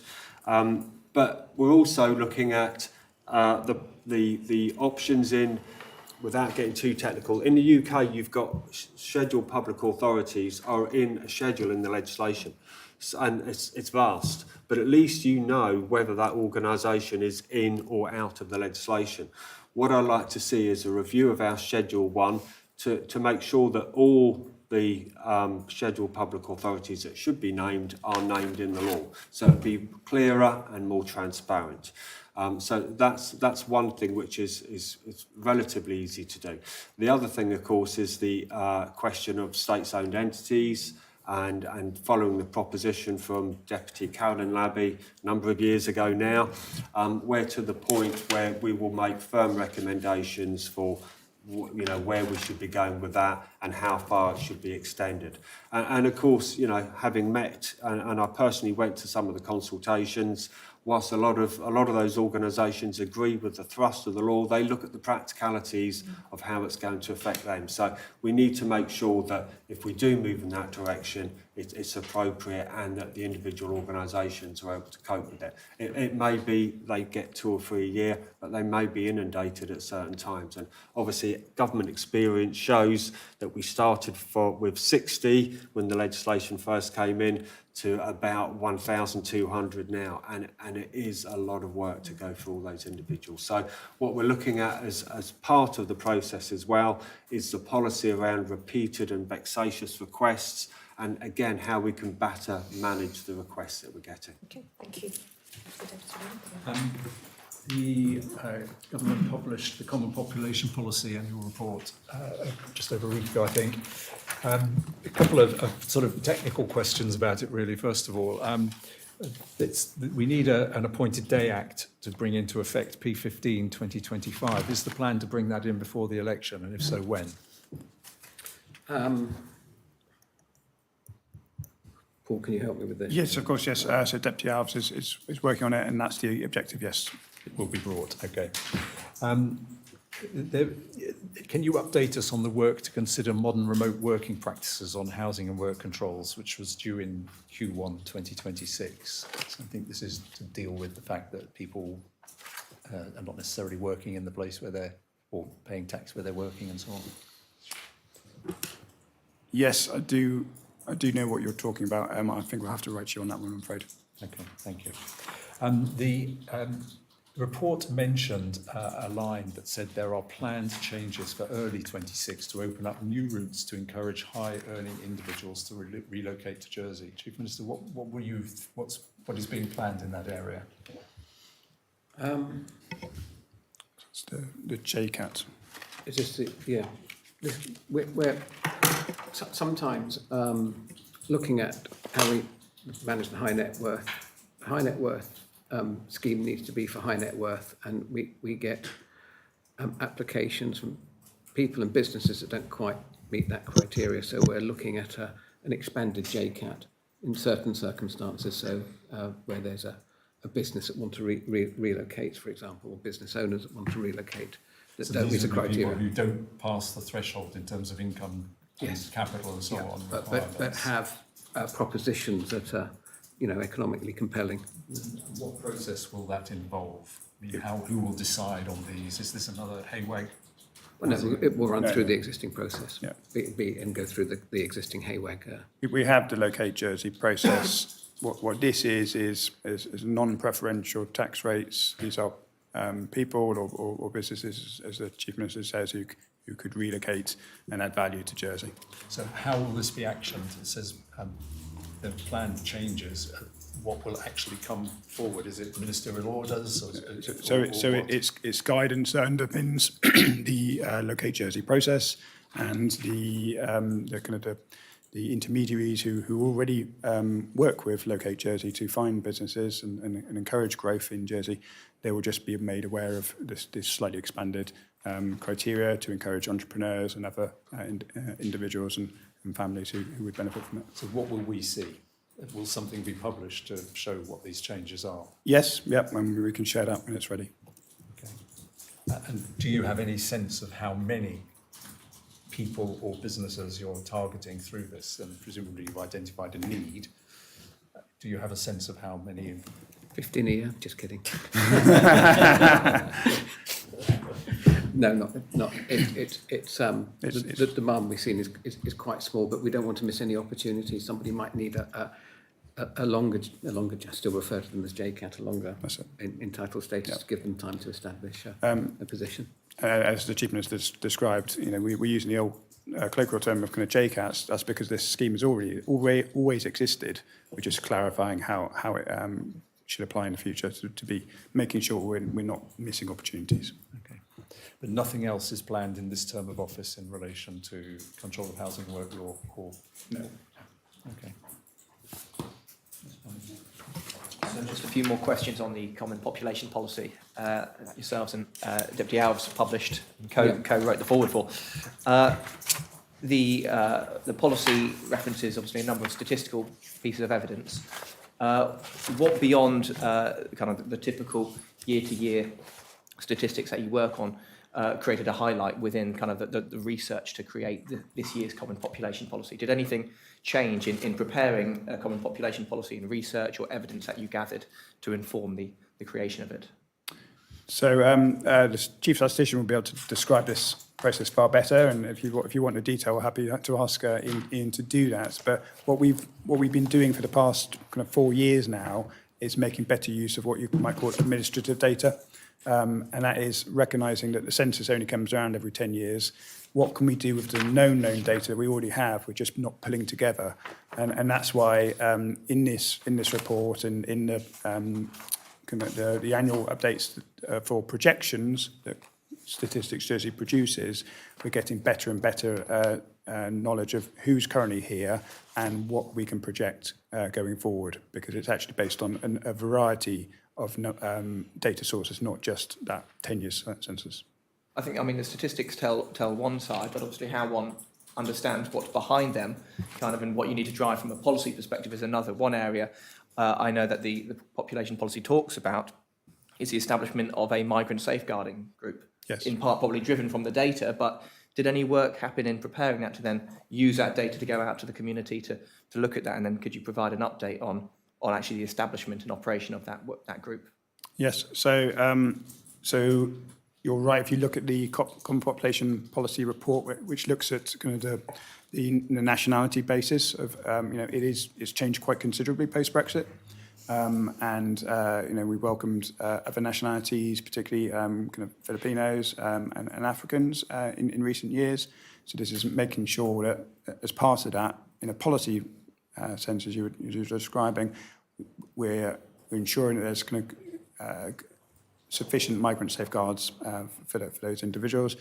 The Migrant Safeguard Ministerial Group is being established, and the kind of terms of reference, etc., have been devised. It hasn't met yet, but it is underway. Okay, I mean, there are other areas that look at where policies might exist. One area is pronatal policies, is referenced very briefly, and it says that there is very little evidence that pronatal policies in other jurisdictions apply. Yeah. Not disputing that, but where have you captured the evidence in compiling this year's policy report for those to understand? Again, this is what I mean when I talk about evidence. Okay, sure. You've got statistics, and then you've ultimately got the research going into dictating where policy might be taken, where groups may be set up to address new and incoming problems, demographics.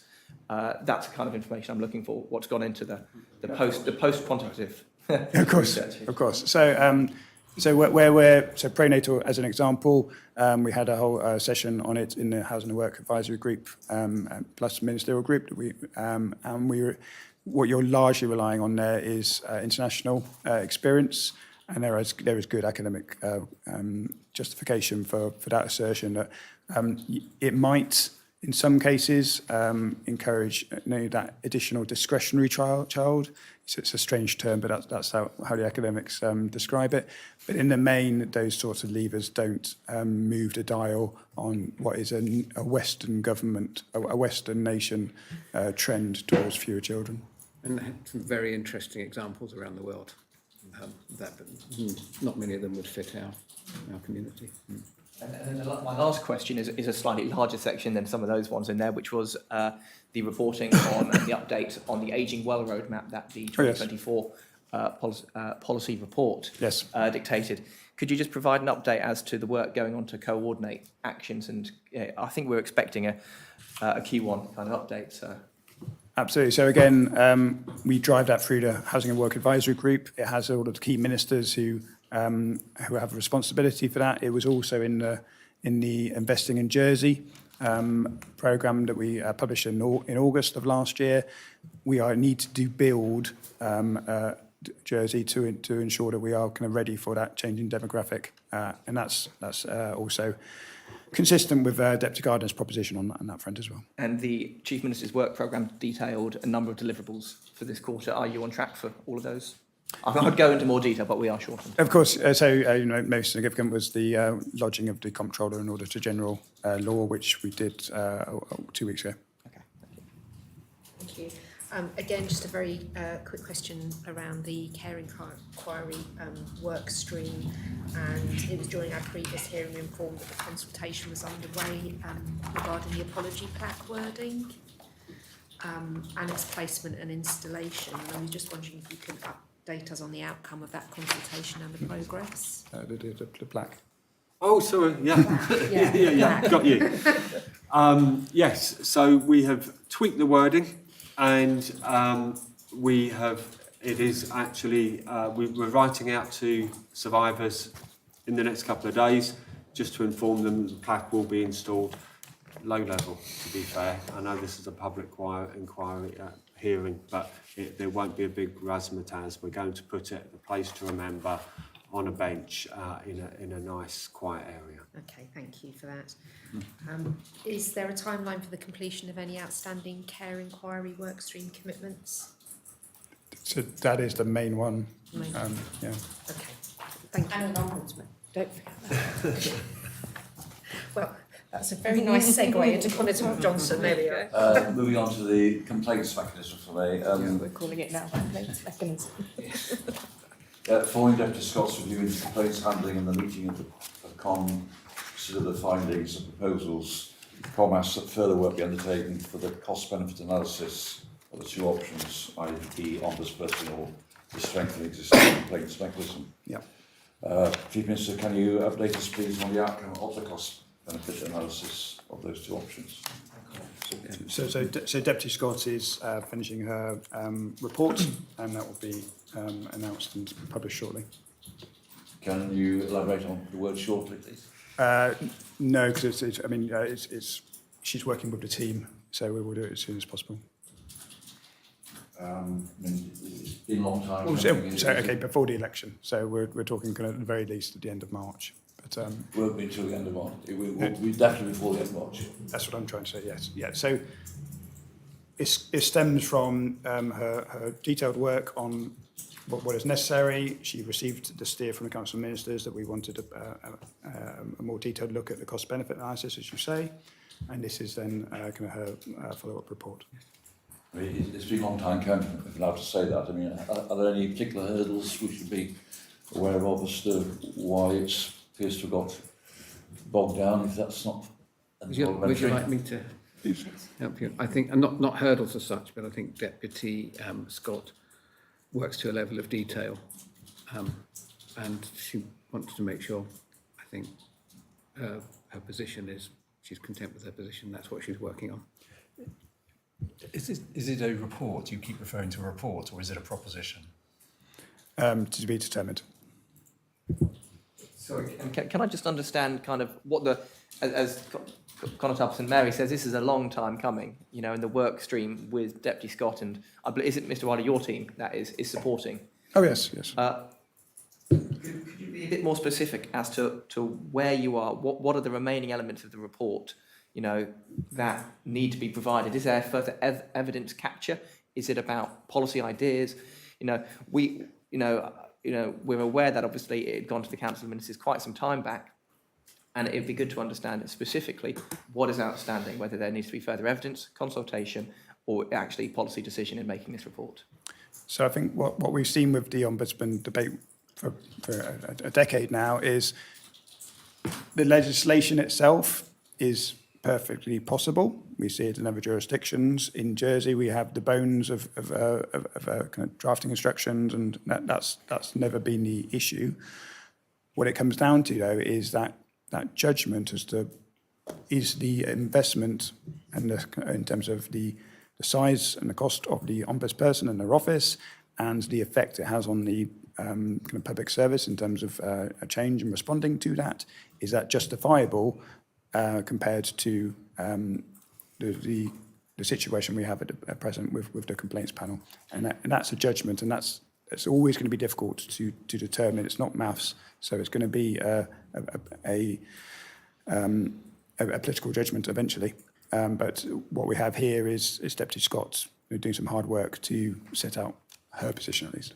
Yeah, the 2 points I'd like to come back on. One is on the costs. That will depend to a certain extent on the ambit of the Ombudsman's responsibility. Now, I think one of the options proposed by the Law Commission was that on health, for instance, that could be deferred. Now, is that distinction being taken in your cost analysis? Yes, absolutely. Health could be deferred, but if we look at how health is dealt with in other jurisdictions, it's usually about 60%, 2/3 of the casework.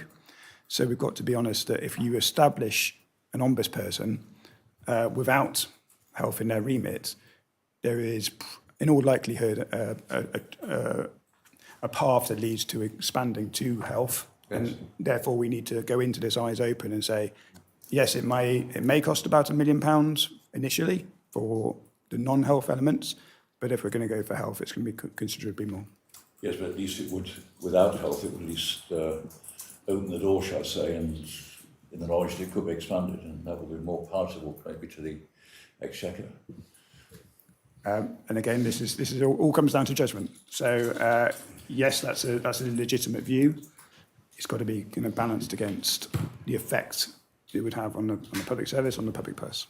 Yes, my general point really is this. I say I'm frustrated, as you would gather, at the chair of LAP when the Law Commission proposal was introduced. The Chief Policy Officer encouraged us to take it forward. The LAP were unanimous in the decision about taking it forward. The states have passed the appropriate resolution. Yep. The CNAG have weighed in, the Care Commissioner weighed in, etc. And I'm concerned about the risk, basically, of not improving in some way, and the fact that costs might be, shall I say, trump the value to the social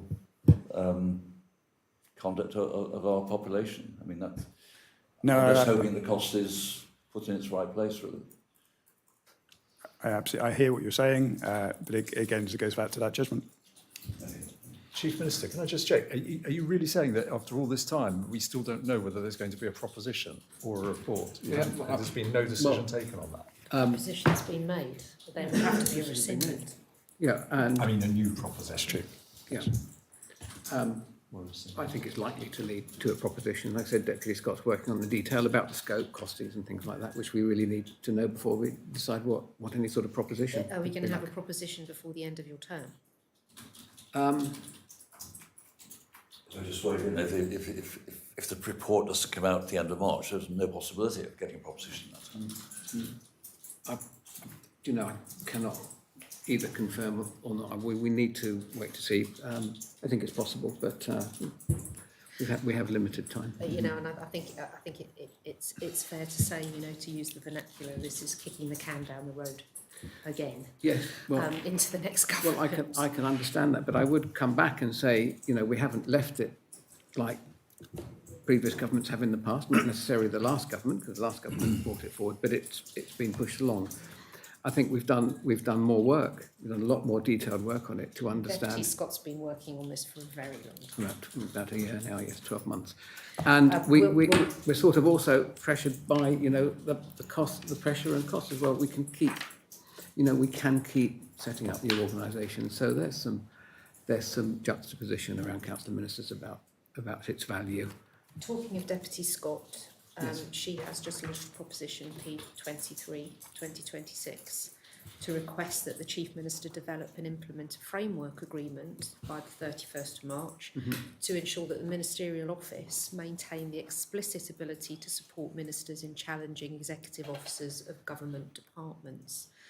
Chief Minister, are you able to provide your position on those proposals? Well, we are considering that. We're having internal conversations about that. I'm not sure. I'm hoping that Deputy Scott may be in a position when we've looked more closely at the way the ministerial unit works at the moment to withdraw that proposition. I don't think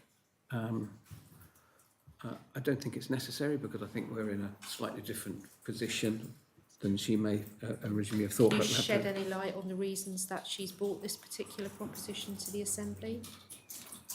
I'd have to refer to the proposition. I had a brief conversation with Deputy Scott. We had a brief exchange of emails and then it was lodged very recently and I haven't had a chance to study it. But you're hoping that she will withdraw I'm hoping it we following can, we've had a conversation and I'm hoping we can, when we reconsider, she would consider withdrawing it because I don't think it's necessary because I think we achieve at the moment a lot of what she's asking for.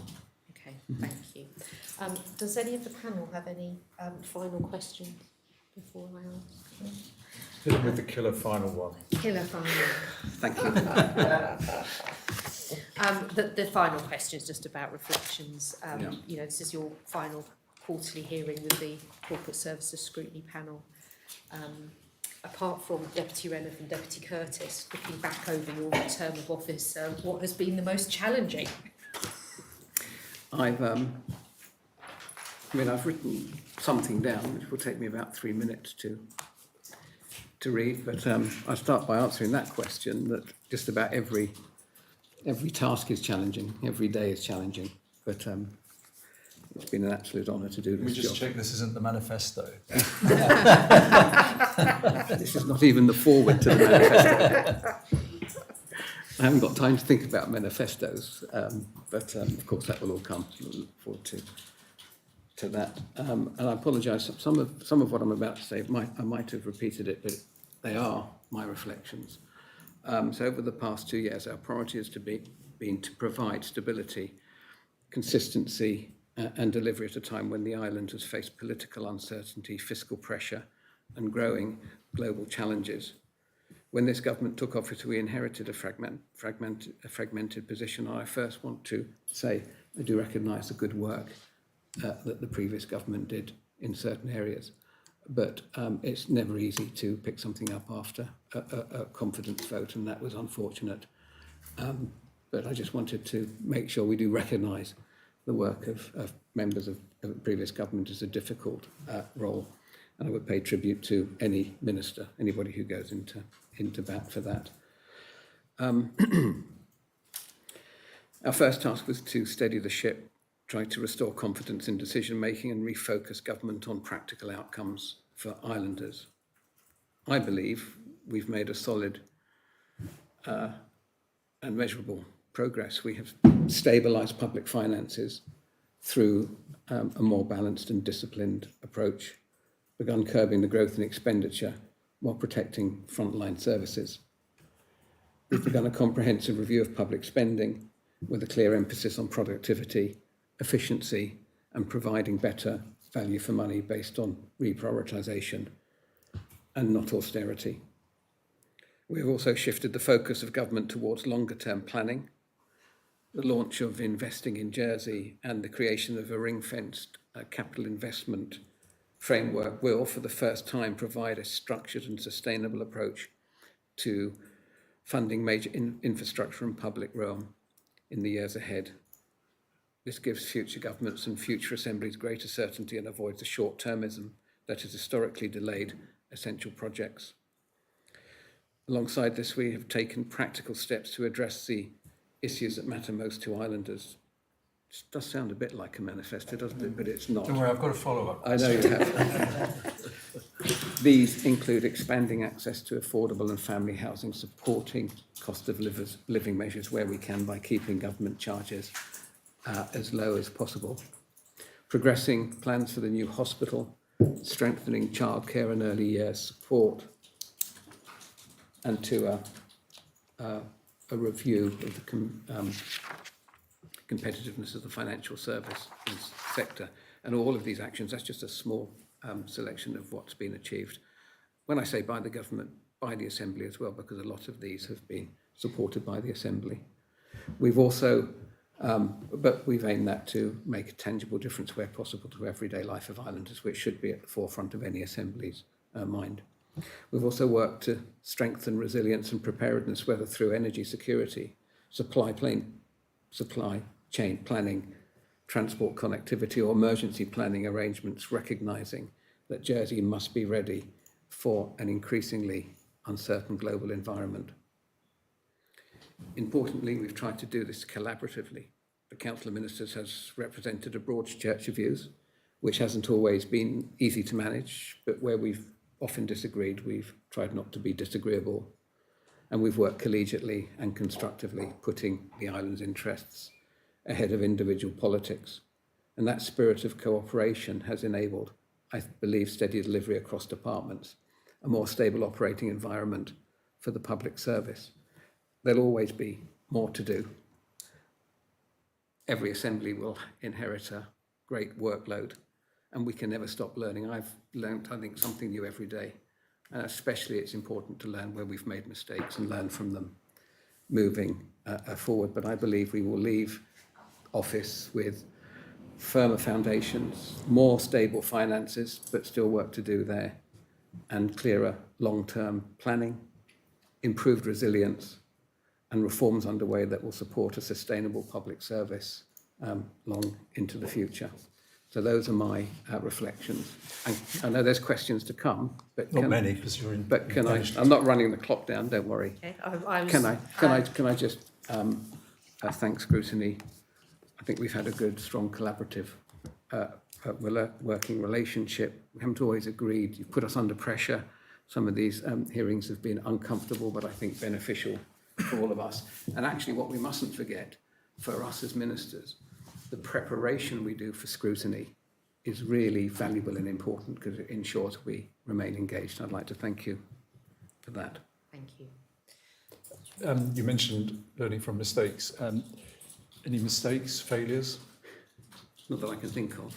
No, I've got that. What's the triumph? Well, look, I think basically when I say learning from our mistakes, learning what we can do better, and we look at a whole range of big decisions we've made, how we've come to them. Could we have made any different decisions? I'm not sure. I can't think of anything that the states have approved or rejected that's caused a major problem. But in ministerial office and in the role of chief minister, dealing with different people, and I think I've often changed my views on certain things, having been prepared to listen. I would say that, and I would commend other ministers for doing that as well, because there's been quite entrenched positions where the Council of Ministers made a decision and those ministers who were against it have followed and gone with it. So what advice would you give to the next Chief Minister and the next government? I think stability and confidence of Ireland is for the island is paramount. I think the key focus needs to be on continuing to double down on public expenditure. And I would say without austerity, we must avoid austerity. We mustn't let public service and islanders suffer because we arguably might not have addressed our priorities in public spending. So reprioritise and focus on that. I think it's also really, really important to try not to fall out with each other. I know it's difficult at times and we disagree, but it's really, really important that we're prepared to change our mind if the evidence suggests we should. Thank you very much. That's perfect. Look at that. On the dot of 12:30.